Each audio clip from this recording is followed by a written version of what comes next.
Hi అండి. ఈరోజు వీడియోలో కరివేపాకు పచ్చడి ఎలా చేసుకోవాలో చూపించబోతున్నాను. కారంగా, పుల్లగా, కొంచెం తియ్యగా, ఇంకా నెల రోజుల పాటు నిలవుండేటి కరివేపాకు పచ్చడి. ఇది ఒక్కటుంటే చాలు, అన్నం, ఇడ్లీ, దోశ ఇందులోకైనా సరే పర్ఫెక్ట్గా వెళ్ళిపోతుంది. ఈవెన్ పెరుగన్నంలోకి కూడా చాలా బాగుంటుంది. మరి సింపుల్ అండ్ సూపర్గా చేసుకునే కరివేపాకు పచ్చడి ఎలా చేసుకోవాలో చూద్దాం రండి. ముందుగా స్టవ్ పైన ఫ్రై ప్యాన్ని పెట్టి 1/2 కప్పు ఆయిల్ని వేసి వేడెక్కనివ్వండి. వేడెక్కిన ఆయిల్లో టీ స్పూన్ ఆవాలు, టీ స్పూన్ మెంతులు వేసి మెంతులు రంగు మారేంత వరకు వేపుకోవాలి లో ఫ్లేమ్ మీద. మెంతులు వేగితే రుచి లేకపోతే చేదు అని గమనించండి. వేగిన మెంతుల్లో టేబుల్ స్పూన్ పచ్చిశనగపప్పు, టేబుల్ స్పూన్ సాయి మినపప్పు వేసి వేపుకోండి. కొత్తగా మన ఛానల్ని ఎవరన్నా చూస్తున్నట్లయితే ప్లీజ్ లైక్ చేయండి. మీ లైక్ని అయితే వృధా కానివ్వను. మినపప్పు, శనగపప్పు రంగు మారుతూ ఉండగా 2 టేబుల్ స్పూన్లు ధనియాలు వేసి వేపుకోండి.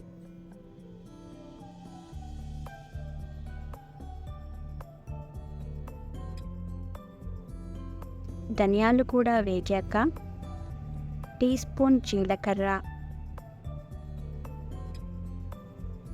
10 వెల్లుల్లి రెబ్బలు వేసుకోండి. అలాగే 75 గ్రాములు పచ్చిమిర్చి వేసి వేపుకోండి. కారం గల కాయలైతే 75 గ్రాములు, కారం తక్కువ గల కాయలైతే 100 గ్రాములు వేసి వేపుకోండి. సుమారు 15 నుంచి 20 పచ్చిమిర్చి అన్నమాట.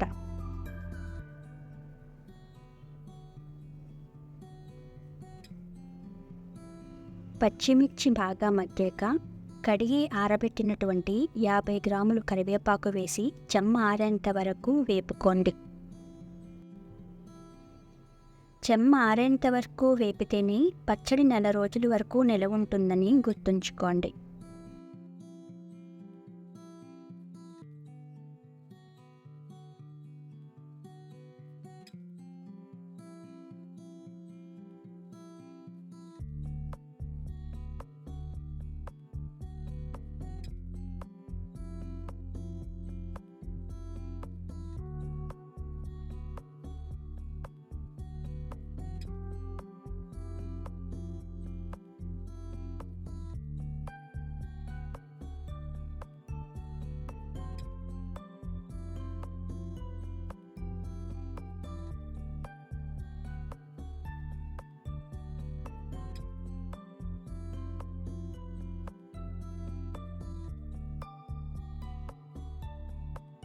వేగిన పచ్చిమిర్చి కరివేపాకు మిశ్రమాన్ని బౌల్లోకి వేసి చల్లారనివ్వండి.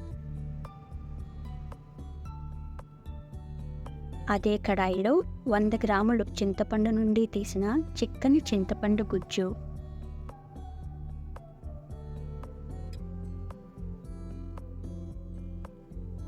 50 గ్రాములు బెల్లం వేసి జిగురుపాకం వచ్చేంత వరకు మీడియం ఫ్లేమ్ మీద కలుపుతూ దగ్గర పడనివ్వండి.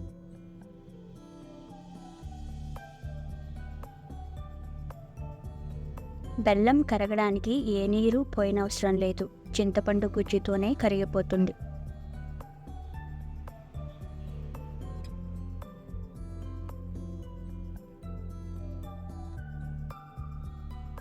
ఇందులో 1/2 టీ స్పూన్ పసుపు, టేబుల్ స్పూన్కు పైగా ఉప్పు వేసి మిక్స్ చేయండి.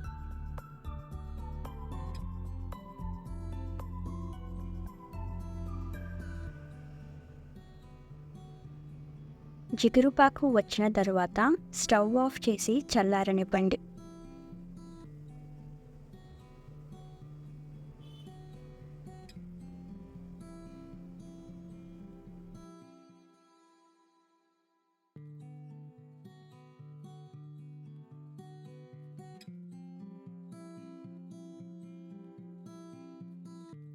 ఇప్పుడు బ్లెండర్ జార్లో పచ్చిమిర్చి కరివేపాకు మిశ్రమం,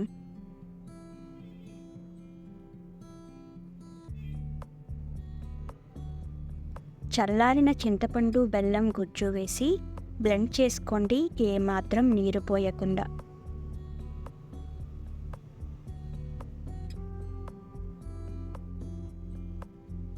ఇప్పుడు స్టవ్ పైన కడాయిని పెట్టి 2 టేబుల్ స్పూన్లు ఆయిల్ని వేసి వేడెక్కనివ్వండి.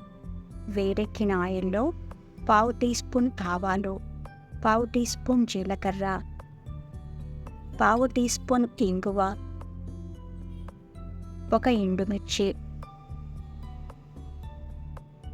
1 రెబ్బ కరివేపాకు వేసి వేయించుకోండి.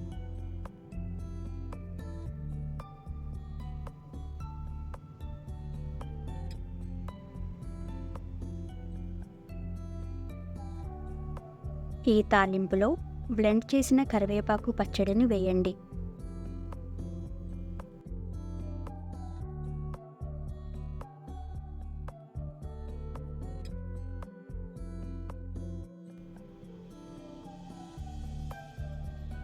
మొత్తం కలిసేలా మిక్స్ చేసి పూర్తిగా చల్లారనివ్వండి.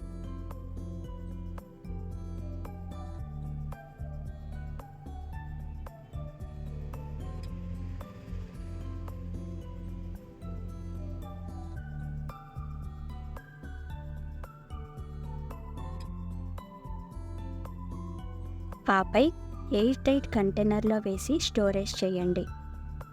అంతేనండి, సింపుల్ అండ్ సూపర్గా చేసుకునే కరివేపాకు పచ్చడి తయారు. ఏంటి, నచ్చిందా? ట్రై చేస్తారా? ఎలా వచ్చిందో కామెంట్ సెక్షన్లో తెలియజేయండి. ఈ వీడియో మీకు నచ్చినట్లయితే లైక్ చేయండి, షేర్ చేయండి, సబ్స్క్రైబ్ చేయండి. Thank you.